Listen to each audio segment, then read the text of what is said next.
Welcome back. Now in this video we're going to go through some basic document creation. We're going to start from the Home tab, and basically what we're going to do is we're going to write in our information. Now in this case we're going to go off screen and we're going to get some content. We're going to place it inside of the document as if we wrote it. So what we're going to do first is we're going to now go to the View command, and we want to open up our navigation pane so that we can keep track of where we are in our document. So we're now going to go back to the Home command, and what we want to do first is we want to place in our subtitles, and we want to start placing our style inside of the document. So we're now going to apply our styles by first calling this area our title, and so we're going to click this link. We're then going to write in our headers. And so we're going to use heading number 1. And so we're going to click through each of these headings and make them heading 1.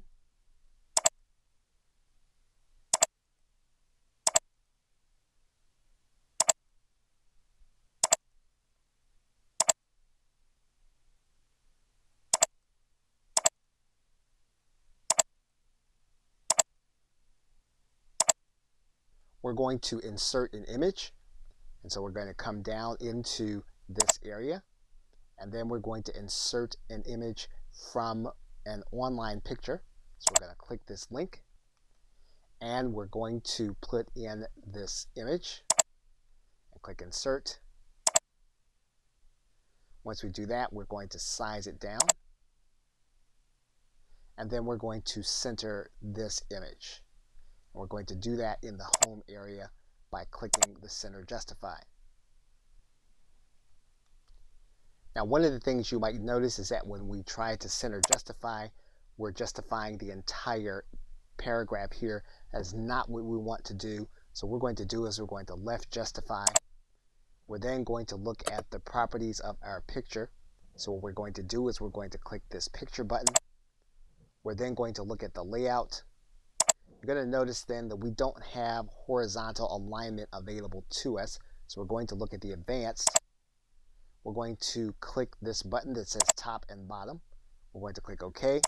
We then have horizontal alignment available to us. We're going to center justify the image. Then our image is justified, and we retain our content justification. We're now going to need to make sure that this content is now left justified.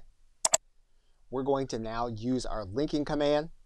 What we're going to do is we're going to click this subtitle. We're going to give it a link. We're going to insert a link.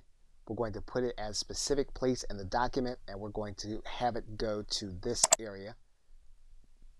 And we're going to click OK. We're also going to hyperlink some content. We're going to click this area. We're going to link. We're going to link it to a web page, and then we're going to write in our web page. We're now going to include a cover page. So we're going to click this cover page, and we're going to add in a cover. We're going to write in the title and company name and address. We now have our cover page. We're now going to insert a blank page. We're going to use that blank page now to put in our table of contents. So what we're going to need to do is to go to the references area. We're then going to need to click in our table of contents. We're going to put in our automatic table, and then we have our table of contents. Now in the next video, we're going to start the correction and the wrap-up process. Okay, so with that, thanks, and I will see you in another video.